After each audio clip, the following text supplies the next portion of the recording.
யாருக்கும் தெரியாமல் ரகசியமாக அல்லாஹ்விடத்தில் ஒரு 3 மணி 4 மணிக்கு எந்திரிச்சு உட்காந்து தொழுகிறது. சைத்தான் அவ்வளோ எளிதாக விட மாட்டான்.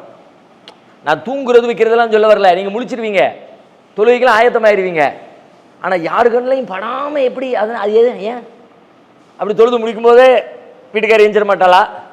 பையன் பாத்திரமா, அத்தா எங்கள் அத்தாலாம் 4 மணிக்கே எஞ்சி அப்படின்னு என் பிள்ளை என்னைய பற்றி நினச்சிட மாட்டானா? முடிஞ்சிச்சு, சாப்டர் க்ளோஸ். நீங்கள் தொழுது உங்களுக்கு நினைக்கிறிய அவ்வளோதான். கழுவி ஊற்றிட்டு கிச்சனில் சிங்கில் ஊற்றிட்டு போயிட வேண்டியதான். அல்லாஹ் மறுமையில் சொல்லுவான்ல, தம்பி யாருக்கு தொழுத? உன் பிள்ளை உன் முஞ்சாதியோ குடும்பத்தில் அக்கம் பக்கத்தில் தெரிஞ்சவங்க, அவரெல்லாம் கரெக்டாக இருப்பாரியா அப்படின்னு சொல்லணுன்ற வேண்டி செஞ்சீங்க. அது மாதிரி சொல்லிட்டாங்க, சாப்டர் க்ளோஸ்ன்றுவான்.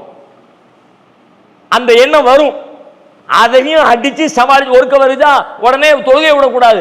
அடுத்த தடவை இந்த எண்ணம் வராமல் நான் தொழுவேன் அப்படின்னு முயற்சி எடுங்க. அப்படி எண்ணம் வந்தால் உடனே அல்லாஹ்வுடைய பாதுகாப்பு தேடுவேன் முயற்சி எடுங்க. அல்லாஹ் இப்படி என் கல்புக்குள்ள கல்பின் நடமாட்டங்களை கவனியுங்கள். உள்ளத்தின் நடமாட்டங்களை உள்ளத்துக்குள்ள உள்ளத்துடைய வஸ்வாசுகளை அவன் அறிகிறான்ங்கிற மாதிரி உங்க உள்ளத்துல வர்ற வஸ்வாச நீங்க கவனிங்க. கவனிச்சு அதுக்கு தகுந்த மாதிரி ஒரு பிளான் போட்டு ரகசியமாக்குங்க.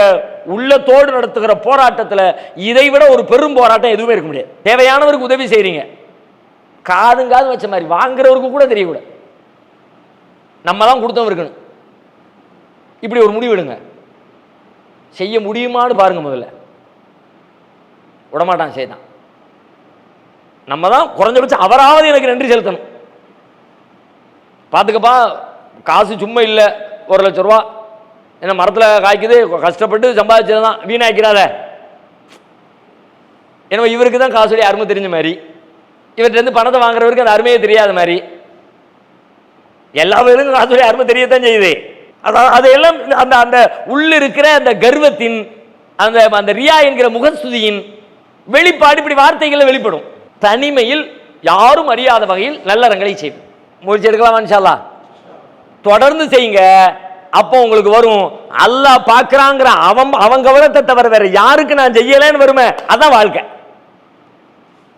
4 மணிக்கு எந்திரிச்சு தஹஜ்ஜுல டெய்லி அல்லாஹ்வோடு உரையாடிட்டீங்க, அவன் பார்த்தான். யாருக்கு நான் சொல்லுவேன்? அவனுக்கு தான்.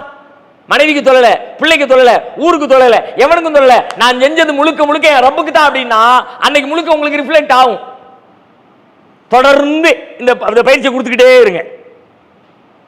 அவன் திருப்திக்காக, அவன் திருப்திக்காக, அவன் திருப்திக்காக, வேற யார் திருப்தியும் இல்லை. ஆனா வரும், வந்த உடனே பரிசுத்தப்படுத்திடணும். வராதுன்னு நான் சொல்ல வரல, பரிசுத்தமான கல்போடு இருப்பீங்க. அப்படியெல்லாம் வந்துருச்சுன்னா ஐயா அடப்பாவி இப்படியா நினைச்சேன் அப்படின்னு நான் சொல்ல வரல. நானே அப்படி நினைப்பேன் தான். ஆனா நான் அல்லாஹ்ட்ட மன்னிப்பு கேட்டு பாதுகாப்பு தேடிக்குவேன்.